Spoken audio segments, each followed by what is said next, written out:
Have you ever wondered why some people seem to grow lonelier as they age, while others stay surrounded by love and connection? It's not just about wrinkles or slowing down. As we get older, we all pick up little habits, small, sneaky ones, that can quietly push people away, damage relationships, and make life harder than it needs to be. The scariest part, most of us don't even realize we're doing them until it's too late. But here's the good news. You can change them. This video will show you how. We're diving into the ugly habits no one talks about, the ones that creep into your life and steal your joy, your health, and your closeness with others. You'll meet Julie, a 71-year-old retired librarian whose story reveals how these habits took hold and how she turned it all around. Why should you watch until the end? Because we're uncovering 9 surprising traps that could be affecting you or someone you love right now, plus simple, practical fixes to break free. Number 7 will shock you. It's the one most people miss until it costs them dearly. By the end, you'll get a challenge that could transform your life starting today. Stick around to discover how to spot these habits before they take over, how to rebuild connections you thought were lost, and how to age with purpose instead of regret. If you've ever felt disconnected, stuck, or just curious about what's holding you back, this is for you. Hit that like button, subscribe, and let's get started. Because the longer you wait, the harder it gets to change. If you're not subscribed, I recommend subscribing and activating the notification bell so you don't miss any videos. Your support means a lot to me. And if you enjoyed this video, you can help me continue spreading these valuable lessons by liking and sharing it. Number 1. Becoming too negative or critical. Sarah never imagined she'd become the type of person who harbored constant negativity. She always thought of herself as someone who simply spoke her mind and was honest with those around her. But as the years slipped by, she noticed something shifting within her. It was subtle at first, just a small sigh here, a fleeting complaint there, but eventually it became a pattern she couldn't ignore. Mornings started with familiar aches and pains of aging, and she'd mutter to herself, "Getting old is so frustrating." Harmless grumbles, right?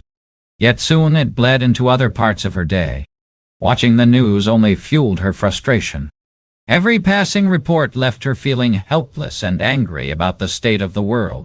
When she spoke to her younger relatives, her words turned sharp. "Back in my day, we had more respect," she'd say, rolling her eyes as if the youth were somehow failing her generation. At first, she didn't notice the toll it was taking on her relationships. Honest opinions seemed harmless, but slowly, conversations became shorter. Friends began avoiding deep talks, instinctively steering clear of topics they knew would lead to another rant. Even her grandkids, once eager to visit, started making excuses not to spend time with her. What Sarah couldn't see was the insidious drain of her negativity. No matter how justified, nobody wants to leave a conversation feeling worse than when they arrive. Negativity is like quicksand. It pulls people down, making them recoil rather than connect. How to shift this energy? Lead with positivity. Start conversations with something uplifting. "I woke up feeling grateful today," or "Did you see that beautiful sunset last night?" Limit your venting. Give yourself 2 minutes to express frustrations, then move on to something constructive. Choose curiosity over criticism.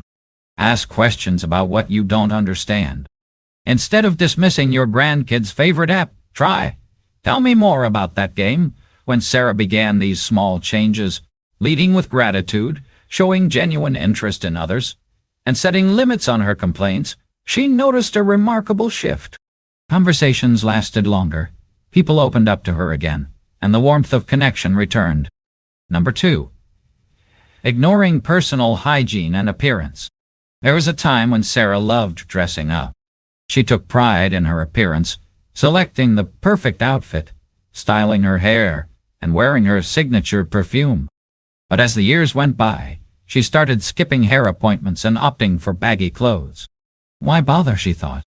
I'm not trying to impress anyone anymore. Over time, she found herself in house clothes all day, rarely glancing in the mirror. She convinced herself it didn't matter, but deep down, something was shifting inside her. Strangers who once complimented her bright outfits barely made eye contact now. Friends who used to invite her out for lunch stopped asking. When she looked at old photos, she barely recognized the vibrant woman she once was. The truth? How we present ourselves affects not only how others perceive us, but how we see ourselves. Personal appearance isn't vanity. It's self-respect. Steps to reverse this. Get dressed each morning, even if you're staying home. Clean, well-fitted clothes help you feel good about yourself. Practice small acts of care. Shower regularly. Brush your hair. Trim your nails. Wear something you love. A favorite blouse. A cherished piece of jewelry. A spritz of perfume. When Sarah started these simple habits again, she felt lighter and more confident. People began to smile at her, and more importantly, she felt like herself again. Number 3. Becoming stubborn and resistant to change. If you're still watching and finding these lessons useful, please comment 1 below to let me know you're here with me. Sarah had always prided herself on knowing exactly what she liked. Change wasn't in her comfort zone. Why fix what worked for decades? So when her family switched to texting instead of phone calls, she refused to learn. If they want to talk, they can call, she said dismissively. Over time, phone calls grew fewer. Birthday photos and family updates landed in a group chat she wouldn't join. She was unintentionally shutting herself off from the people she loved most. It wasn't just about technology. It was about staying connected, about being a part of their lives, about love. But Sarah's stubbornness had begun to isolate her. The truth is, change is inevitable. Life moves forward, and it's easy to feel resistant when it feels like the world is leaving you behind. The trick, however, is to stay open. It's easy to say, I don't need that. But there's a quiet strength in saying, I'll try. Saying yes to change, no matter how small, keeps you engaged, keeps you sharp. You don't have to become an expert overnight. Start with small things. Let your grandchildren teach you how to send a text or watch a show they love. Instead of rejecting change, embrace it. You don't know what you're missing until you try. When Sarah finally let her granddaughter teach her how to text, she was surprised by how simple it was. What surprised her even more, though, was the flood of connection she had been missing. Daily photos of her great-grandkids, inside jokes, quick check-ins that made her feel like she belonged. By letting go of her resistance, she was able to embrace something far more valuable than new technology: connection. It wasn't just about learning how to text. It was about staying in touch with the people who mattered most. And in doing so, she not only gained access to new ways of communicating, but she also found a deeper sense of love and connection in her relationship. Number 4. Hoarding and refusing to let go of clutter. Sarah had always been sentimental. To her, every item in her home held a story, a memory, a piece of the past. She couldn't bear to part with them.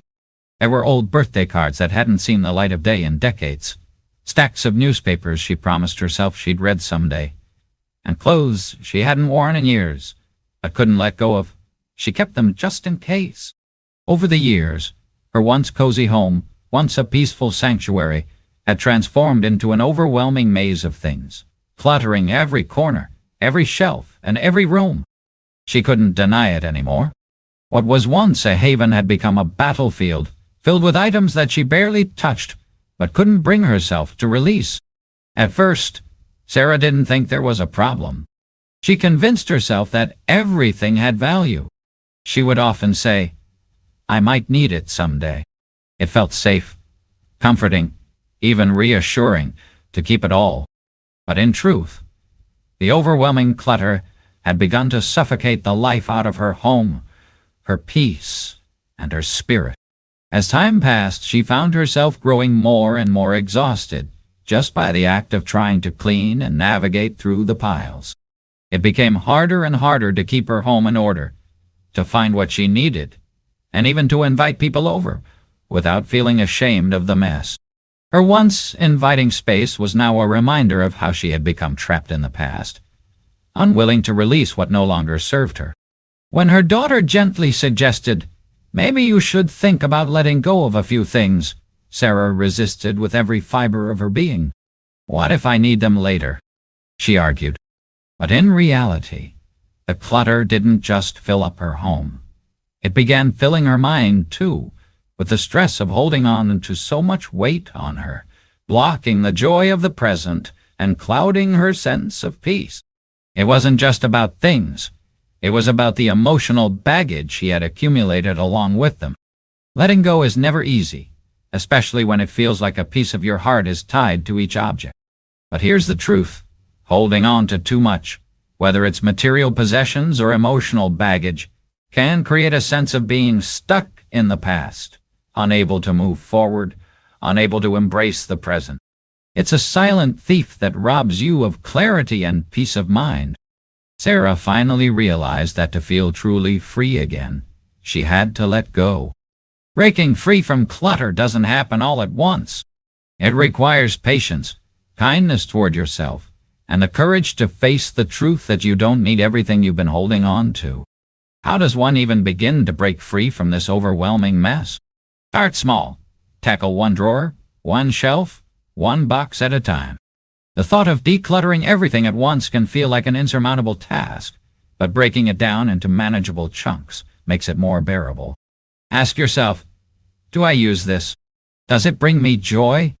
If the answer is no, then it's time to say goodbye. Donate the items that can be of use to someone else. Recycle the things that are no longer useful, or pass on meaningful items to family members who will cherish them.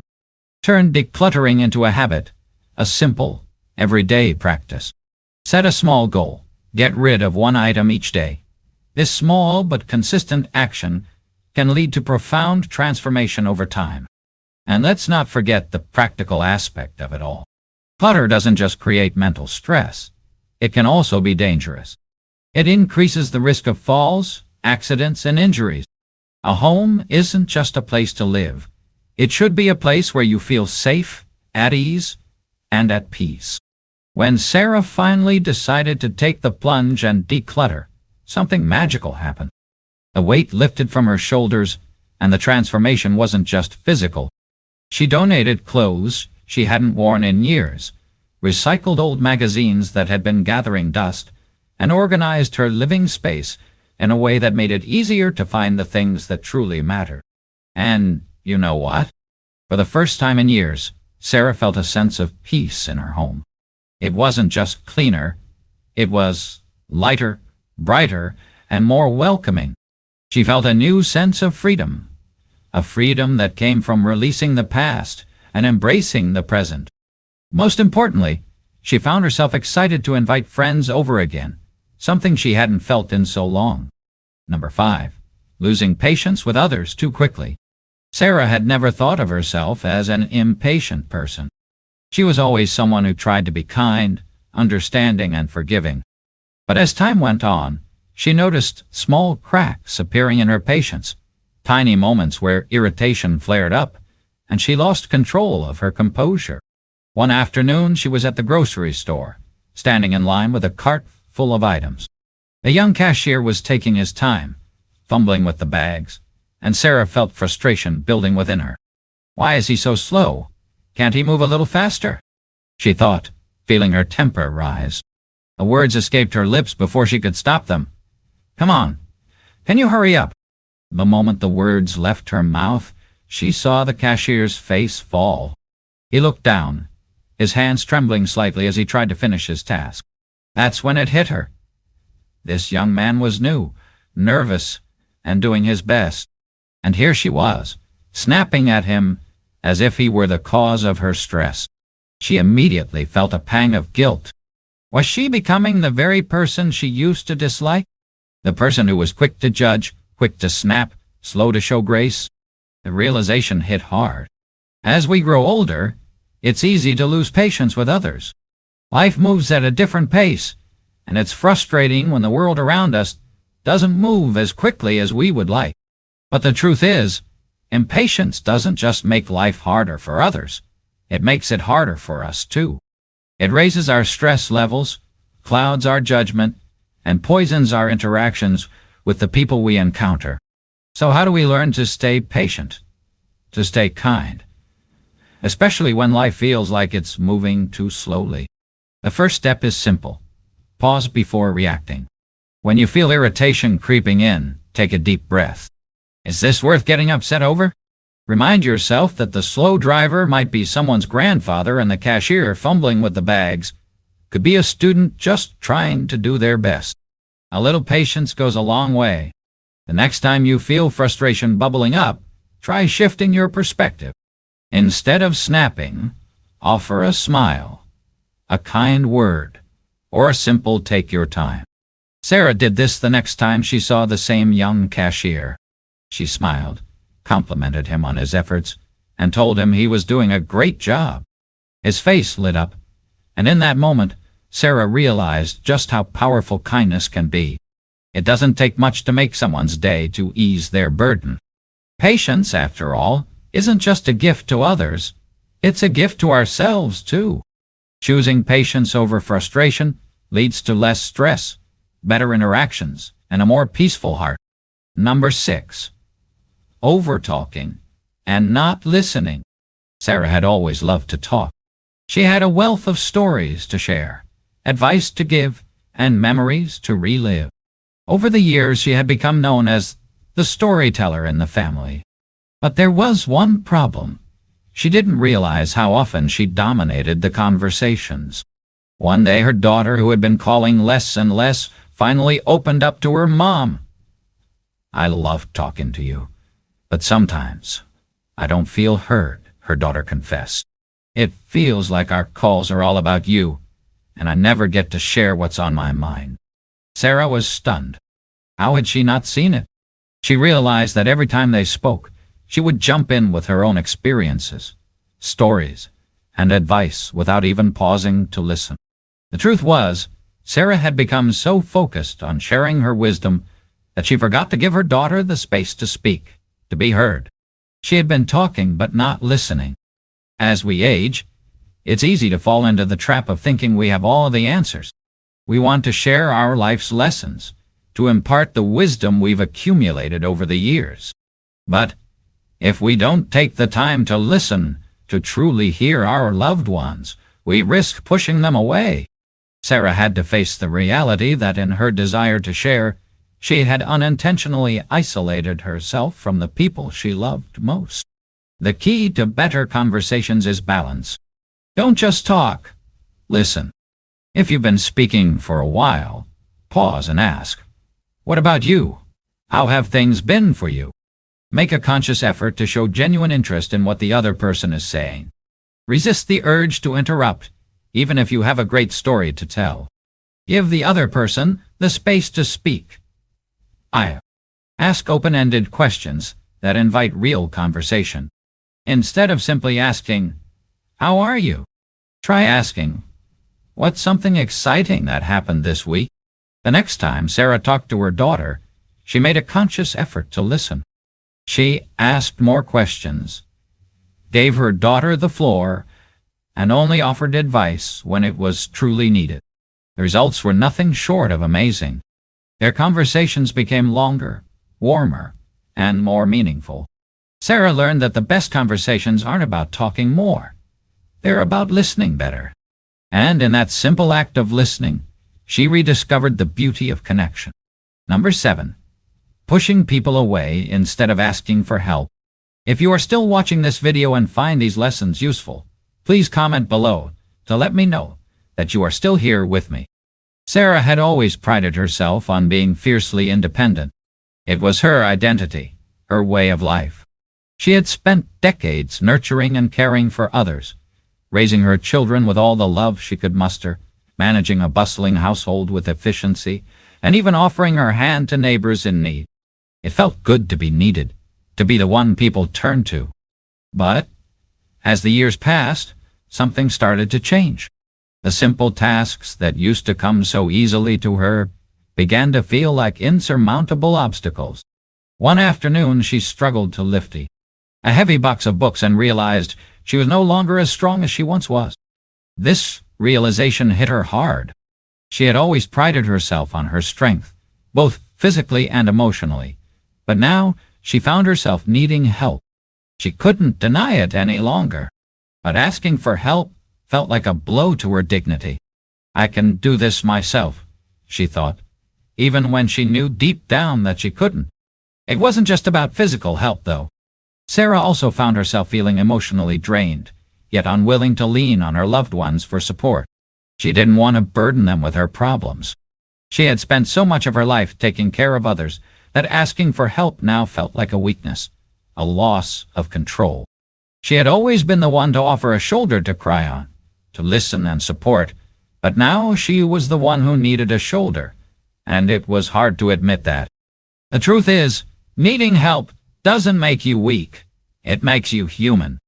We all need support at times, especially as we age. Asking for help is not a sign of failure. It's an act of strength. It's a recognition that you can't do it all alone, and that it's okay to lean on others. Sarah learned to reach out. She asked her daughter for help with organizing the house, and even let her granddaughter come over to assist with some of the heavier tasks. Instead of pushing people away, she invited them into her life. And the result? Not only did her physical space become more organized, but her relationships deepened, and her emotional burdens lightened. When you ask for help, you open the door to greater connection, mutual support, and love. Whether it's holding a door open, lifting a heavy load, or offering an empathetic ear, letting others help makes life easier, not just physically, but emotionally. It's a reminder that we are not meant to struggle alone, and when you let others feel useful, you're giving them a gift. Can you imagine a life where no one ever needed your help? You'd feel unimportant, unneeded. So why deny others the joy of assisting you? Sarah realized she had to change. The next time someone offered help, she promised herself she would stop being so prideful. She'd say yes. The next time she was at the store and saw that young man again, Sarah smiled warmly and said, "Actually, I could use a little help today." His face brightened, and as he grabbed the bag from her hands, Sarah felt a weight lift, not from her back, but from her heart. In that simple exchange, something deep inside her shifted. She felt seen, valued, and most importantly, connected. Have you ever found yourself struggling to ask for help, or felt the joy of offering it to someone else? It's a humbling experience that reminds us we are all in this together. It's okay to let others in. Number 8. Being too frugal to enjoy life. Sarah had always been the picture of financial prudence. Unnatural at budgeting, she clipped coupons with enthusiasm, skipped vacations with ease, and hesitated long before making any purchase that wasn't necessary. While she had a comfortable amount saved up, there was always that gnawing worry at the back of her mind.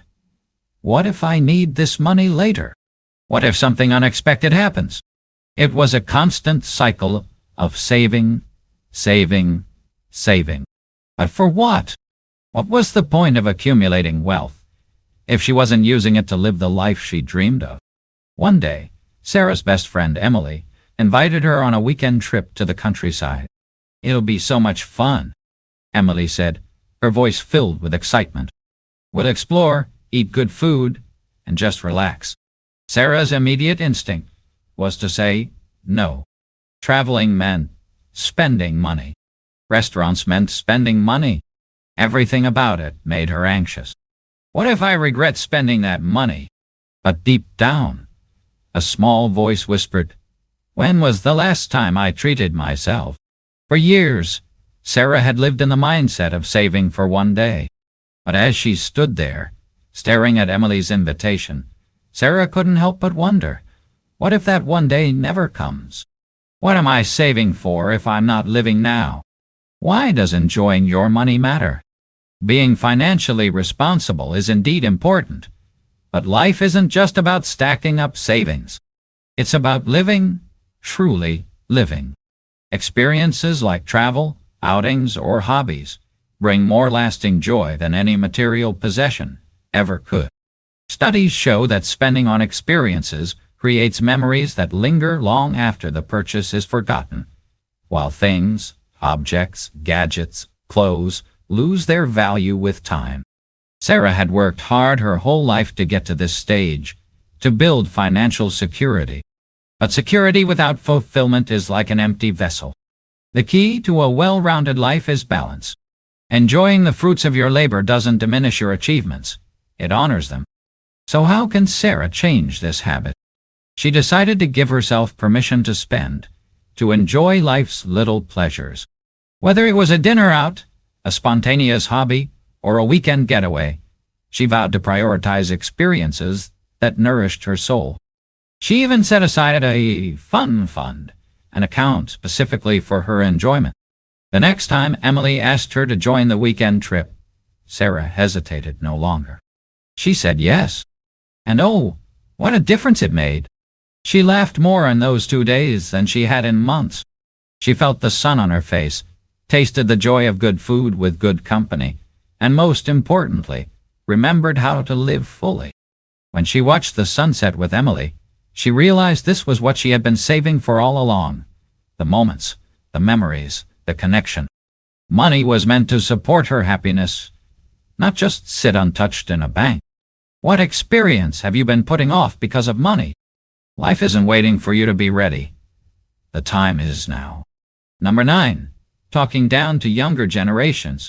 Sarah adored her grandson, Noah. His visits were the highlight of her week.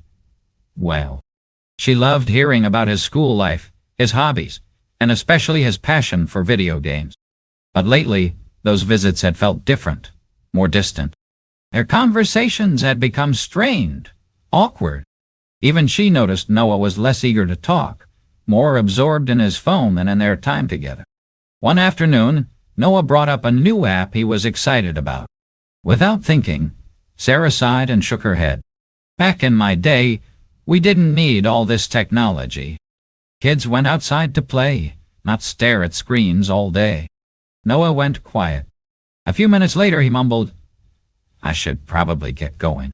The door clicked shut behind him, and Sarah was left alone, the sharp sting of regret hitting her chest. She hadn't meant to push him away, but she had. Her words, though meant to share wisdom, had only served to make him feel dismissed, invalidated. Why does talking down to younger generations push them away? It's easy to get stuck in the nostalgia of the good old days, but constantly reminding younger people that things were better in the past can make them feel like their experiences and challenges don't matter. Instead of fostering understanding, it creates division. Every generation faces its own unique set of challenges, its own battles, and instead of criticizing them for it, we should be lifting them up, offering support and encouragement. So how can Sarah change this habit? The next time Noah mentioned something new, Sarah took a deep breath and said, That sounds interesting. Tell me more. She didn't dismiss it. Instead, she chose curiosity. She made an effort to understand his world, to ask questions that made him feel heard. When Noah explained his game strategy, something beautiful happened. They connected, not through criticism, but through mutual respect. Their conversation flowed freely, and for the first time in a long while, they shared a moment of genuine connection. What about you? Have you ever struggled to relate to younger generations? What helped bridge the gap? Sometimes, it's not about changing them. It's about understanding them, seeing the world through their eyes, and meeting them where they are. Number 10. Holding on to grudges and regrets. Holding on to grudges and regrets is like carrying around a heavy weight that slowly wears you down, bit by bit. It's more than just a mental burden. It seeps into every corner of your life, stealing your present joy and clouding your perspective. Every time you allow yourself to dwell on those old wounds, you're denying yourself the beauty of the present moment. Have you ever caught yourself remembering a past injustice or betrayal? And suddenly, you're not only reliving the pain, but it's like the world around you dims a little? That's the grip of resentment. The more you clutch onto those negative memories, the more distant you become from the love and joy that surrounds you today. It's painful to admit, but bitterness can quietly erode relationships. It creeps in almost unnoticed, making it harder to connect with those you care about. Without realizing it, that resentment grows into a wall that divides you from your loved ones. In the worst cases, it turns into anger, which builds over time until your heart feels hardened, and you're left wondering why you feel so alone, even in a crowd. And let's not forget about the toll it takes on your health. Grudges and regrets are more than just emotional baggage. There's stress that lingers in your body. The constant tension and negativity can raise your blood pressure, disturb your sleep, and even damage your immune system. You can try to ignore it, but deep down you know it's affecting you. There's no running away from the consequences of holding on to past pain. If you are still watching this video and find these lessons useful, please comment 3 below to let me know that you are still here with me. So, how do you let go and find the emotional freedom you so deeply deserve? It starts with accepting the harsh truth that the past can't be undone. What's done is done, and no matter how many times you replay the moments in your mind, they won't change. Instead of asking, "Why did this happen to me?" try flipping that question around. Ask, "What can I learn from this?" In doing so, you free yourself from the grip of the past and empower yourself to shape a future that's healthier and happier. Forgiveness is key, not for the person who hurt you, but for yourself. When you forgive, you're not excusing bad behavior. You're releasing its power over you. You're setting yourself free. It's a hard truth, but letting go of those grudges isn't a sign of weakness. It's an act of courage and strength. It's about regaining control of your life, your peace, and your heart. It's not easy to shift your focus, but when you catch yourself slipping into old patterns of resentment, pause and redirect your thoughts to something positive in the present. You could write a letter expressing everything you've been holding inside, then tear it up, burn it, or let it drift away, knowing that it's time to release it all. You owe yourself that much. Sarah's story is a testament to this journey. For 4 years, she carried the burden of past hurts. Then, one evening, with a piece of paper in her hands, she decided it was time to let it all go. She poured her heart out on that page, every regret, every wound, and with a deep breath, she allowed herself to finally release them. In that moment, something inside her shifted. For the first time in a long while, she felt lighter, freer. The weight that had been dragging her down for years was now lifted, allowing her to move forward. Number 11. Ignoring health problems. Ignoring health problems can seem like a convenient escape at first. Who wants to deal with a doctor's appointment, prescriptions, or the possibility of bad news? But by avoiding the issue, you only make things worse. Symptoms don't disappear on their own, and your health, particularly as you age, becomes even more fragile, requiring your attention and care. Sarah had been experiencing occasional joint pain for months, but she kept brushing it off. She didn't want to admit that her body wasn't the same as it used to be. It wasn't until she woke up one morning with a stiff knee that simply wouldn't bend, and she could barely stand up, that she realized how foolish she'd been. Her first step was admitting it to herself. Her second was making an appointment with her doctor.